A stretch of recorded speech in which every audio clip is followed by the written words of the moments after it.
Hi, Mickey from Flipping Spain. Wanted to make a quick video about elevators. We've talked about these in other videos about investing in Spain.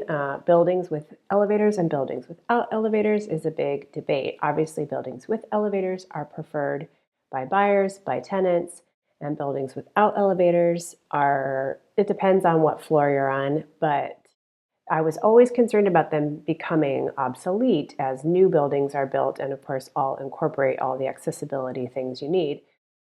But I've recently learned something about the government's approach to this. So I'm going to share this with you today as we look at an interesting investment opportunity. I talked about Ezquerray in my last video, and it's a little ski town, little mountain town that I really like. I have started looking at properties there, and I ran across this one here.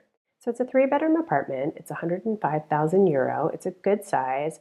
It's 3rd floor without a lift. And normally I wouldn't look at anything above the 2nd floor. But this one is right at the top of town and it has just stunning views. That's the view out of one of the bedrooms. It has 3 balconies and you can hear the river babbling as you fall asleep at night. Here in the kitchen, this is one of the issues with it. It has this old wood stove, which is charming, and this runs the heat and the hot water.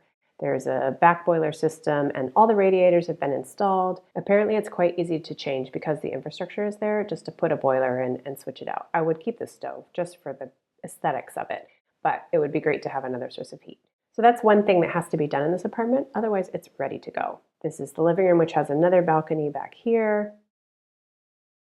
Just get rid of all this, old clunky furniture, which again, you've got to do from the 3rd floor. The bathroom's perfectly functional.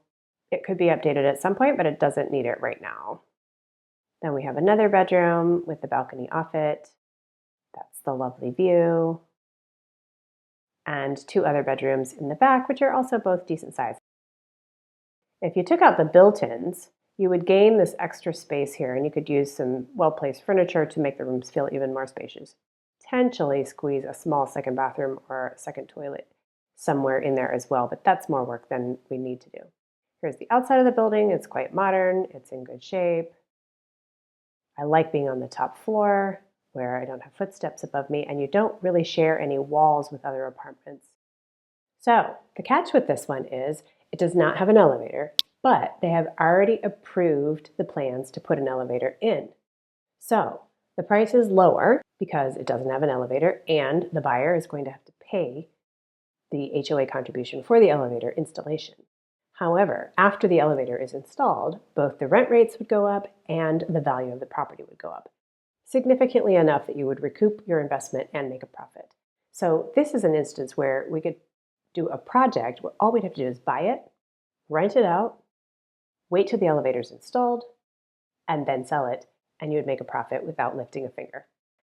I found this really interesting, and I think it's a strategy that you could employ a couple of times if you really looked at buildings just to say, hey, has there been a discussion? So the bonus for me was that I actually got to look at the HOA documents, which I have not been able to do here before. So I was able to see the meeting notes where they talked about approving the project.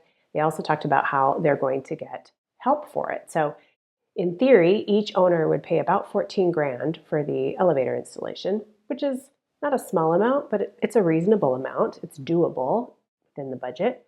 However, the government is addressing this issue. They want buildings to be more accessible and they want to support the aging population. So the government has essentially said, you need to install an elevator if it's possible.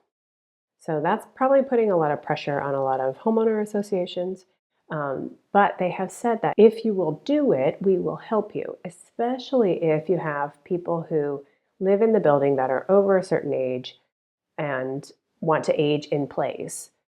Those people are going to require an elevator at some point, for the most part. And you can get up to 80% of the cost of installing the elevator reimbursed. So all of a sudden that 14,000 comes way down to a couple grand, which if you're only paying 100,000 euro for the property, add a couple grand on that, and then, in a year, let's be generous, when the project is finished, then you have a property that's worth 160. That's a pretty simple investment strategy. I know things aren't always guaranteed. I'd want to find out more about where they are at in the process of getting the assistance from the government. They did talk about it in the meeting notes, but I don't think it's been approved. You may have to pay the money out first and then get reimbursed. Who knows how long that would take. But even without that, it's still a good deal. So this is a new and interesting strategy. I'm going to keep investigating, and I'm going to keep my eye on this apartment because it really is lovely. And with an elevator, it would be a no-brainer to buy. And I think that just reminds us that you always have to be open to new and different opportunities. There are a few more that I've spotted here in Spain, and I'm still doing my research, and I will make videos on those when I've got that info for you. Until then, keep learning, keep studying, get ready to do your first project, and I will see you in the next video.